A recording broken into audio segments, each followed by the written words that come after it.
All right, fellas, what up, what up, what up? And welcome back to Pnoid News, man. Listen, the Ukrainian invasion has begun. All right, so, man, listen, it's time for us to sit down and, have a real conversation about what is going on. It's from the New York Times. It's probably, New York Times, man, listen, they got the best reporting there is out here as far as stuff's really concerned. So let's look at this. Ukraine live updates. Russia begins invasion from land and sea. Areas across Ukraine were under attack on Thursday morning. President Biden condemned President Vladimir Putin's actions, saying he would speak to the American people on Thursday. Well, I think that's today. I'm pretty sure that's today. All right, so Putin announces a start to a military operation against Ukraine. President Vladimir Putin of Russia declared the start of a special military operation in Ukraine on Thursday after months of speculations about Russia's intentions as it massed tens of thousands of troops on Ukraine's border. Addressing his nation in a televised speech broadcast just before 6 a.m. Thursday, Mr. Putin said his goal was to demilitarize but not occupy the country. Minutes later, large explosions were visible near Kharkiv, Ukraine's second largest city, and blasts were reported in Kiev, the capital, and other parts of the cities. Ukraine's interior ministry said Russian troops had landed in Odessa and were crossing the border. The invasion has begun, the ministry said in a statement. Ukraine's foreign minister, Dmitry Kuleba, said on Twitter that Mr. Putin had started a full-scale war against Ukraine and had begun shelling civilian cities.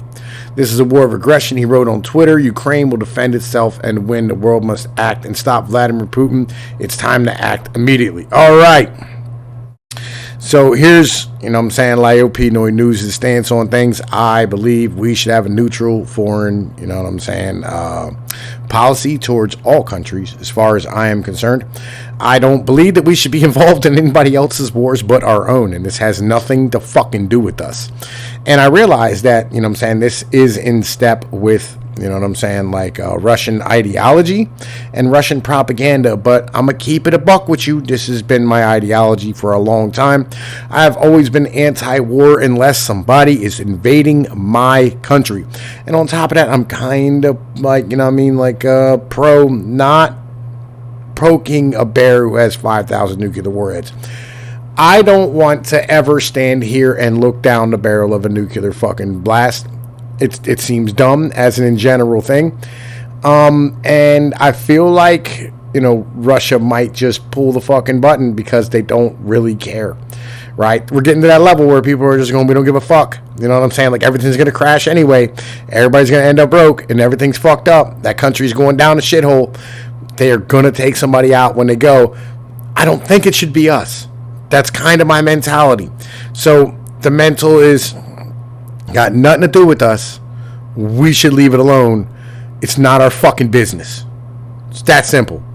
And I really don't care what they do in Europe. I just in general don't give a fuck. We should pull back all of our arms and, military that is in Eastern Europe, bring it back to like Germany at minimum, and then step back and tell them, enjoy yourselves. We don't fucking care.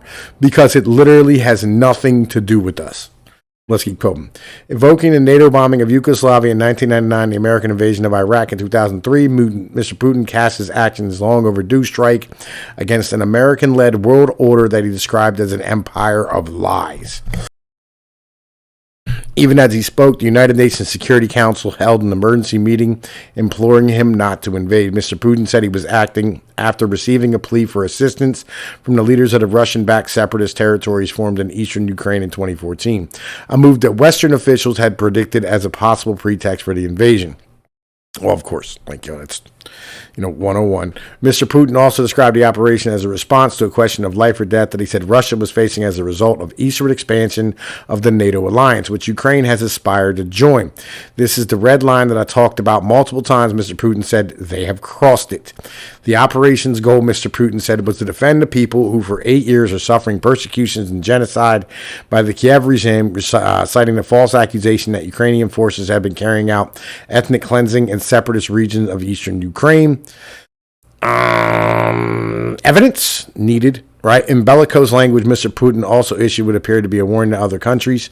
Anyone who tries to interfere with us, or even more so to create threats to our country and our people, must know that if Russia's response will be immediate and will lead to such consequences as you have never experienced before in history. Wow. Mr. Putin said we are ready for this turn of events. Oh, he said, man, listen, we can go right now. President Putin has chosen a premeditated war that will bring catastrophic loss of life and human suffering. I'm going to keep this a buck, right? Like, when we continue to ship in, you know what I'm saying, like weapons to these people, it makes it worse. So what's going on? Voices of Ukraine, it's panic. Slaviansk Ukraine, there was runs on banks, runs on gas stations, and some people were just running Thursday as panic set in here in eastern Ukraine, just a few dozen miles from where Russian troops were reportedly engaged in a fierce firefight with the Ukrainian military. It's panic, don't you see, said Yevgeny Bali, pointing to a line anxious Ukrainians standing outside a closed bank. Man, listen, desperate to take out cash. They've gotten exactly what they wanted. The ones on the other side, panic and destabilization, Mr. Bali said, refusing to mention that the world, Russia, or the name of President Vladimir V. Putin, whom he referred to as that person. Oh, look, don't care. At a base for Ukraine National Guard troops in drab green uniforms raced to and fro, seeming uncertain of what it is they were supposed to be doing. Wives and girlfriends had come to say goodbye to soldiers who acknowledged that they did not quite know where they were being ordered to go. A National Guard soldier named Yevgeny, who would not give his last name, cited listed cities nearby in eastern Ukraine where he said the Russian flag was already flying. It's not good, I tell you, he said, adding that he had been fighting against Russian-backed separatists in a breakaway enclaves of eastern Ukraine since the war broke out in 2014. His wife, Yelena, came to deliver clothes from the couple's home village of Bakhmut, about 40 minutes drive further east. They told us not to come to work. All the kindergartens are closed right now. Everything is quiet, she said. They said they are preparing for evacuations. Called on Ukraine's defense minister, called on anyone looking to take up arms against the Russian forces to immediately enlist in the country's territorial defense units. All anyone needs to sign up is a Ukrainian passport, Mr. Reznikov said. The enemy is attacking, but our army is not indestructible. He said Ukraine is moving into an all-out defense mode. Ukrainian forces have shot down 6 Russian fighters and a helicopter in an increasingly intense battle to maintain control over key cities.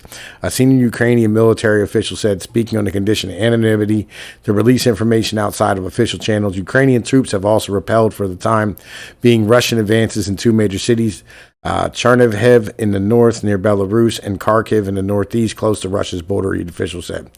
In a phone call with President Emmanuel Macron of France, President Vladimir Zelensky of Ukraine called for multiple interventions to support Ukraine. According to a statement from the French presidency, Mr. Macron reached Zelensky on his cell phone a few hours after the attack began. The statement said and promised him all support and solidarity of France. All right, so with that being said, you'll see what's going on there, right? I'll be honest, I'm kind of interested in seeing what Vladimir Putin said. Right, that's kind of my mental. I kind of want to know. So, transcript of Vladimir Putin's speech announcing special military operation in Ukraine. This is from today, you know what I'm saying? A couple hours ago. The text below is a partial translation of a nationally televised address by Russian President Vladimir Putin, head of his country's troops launching an offensive against Ukraine. All right, it says, Russia cannot feel safe. Man, listen, get the fuck out of here, you dumb bitch. Right, all right. Cannot feel safe and develop, develop exists without constant threat emanating from the territory of the modern Ukraine. Let me remind you, in 2005, we gave military rebuff to terrorists in the Caucasus. We defended the integrity of our state, preserved Russia. In 2014, we supported the people of Crimea and Sevastopol. In 2015, the armed forces were used to put a reliable barrier to prevent the penetration of terrorists from Syria to Russia. There was no other way we could protect ourselves. The same thing is happening now. You and I have not been given any opportunity to protect Russia and our people, except the one we will have to us today. Circumstances require us to act resolutely and immediately. The People's Republic of Donbass appealed to Russia for help. In this regard, in accordance with Article 251, Part 7 of the UN Charter, with the approval of the Federation Council of Russia, and pursuant to the Federal Assembly on February 22nd of this year, we ratified treaties of friendship and mutual assistance with the Donetsk People's Republic and the Luhansk People's Republic. I made a decision to conduct special military operations.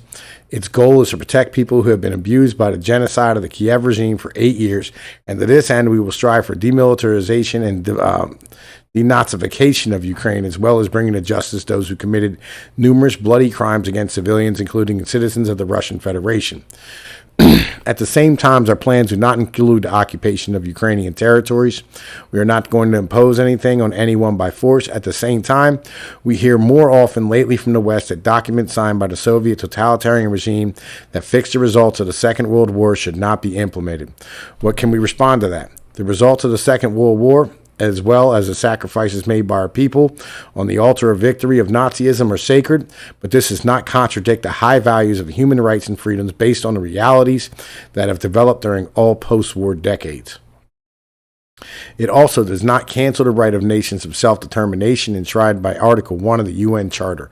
Let me remind you that not after the USSR was created, nor after the Second World War, no one asked people who lived in certain territories, including the modern Ukraine, how they themselves wanted to build their lives. Our policy is based on the freedom of choice for all to determine their own future and that of their children. That does not sound bad. And that's kind of like we speak about this quite often on my channel, where we stand here and we go, I would like it very, very much in my life and everybody else's life if the rules that we have today, we actually were asked if we were okay with them, right? Like, we should have the right of self-determination. It's never been put to a vote to the people of what it is we want. It's put to a vote to the people to elect the people who stand here and serve orders that are not ours. In a lot of parts of the United States, for instance, there are individuals that hold dual citizenships in different countries. Who do you serve if you have a citizenship in another country? Do you serve ours? Somebody else's? How can you represent the people of your local area if you're not even a citizen of just that area? These are real questions that need to be asked. Is what it is. Tom P is a Pnoid News, man. First on the thing. It is what it is. Y'all know the deal. Like, share, and subscribe. I'll holla at y'all later. Peace.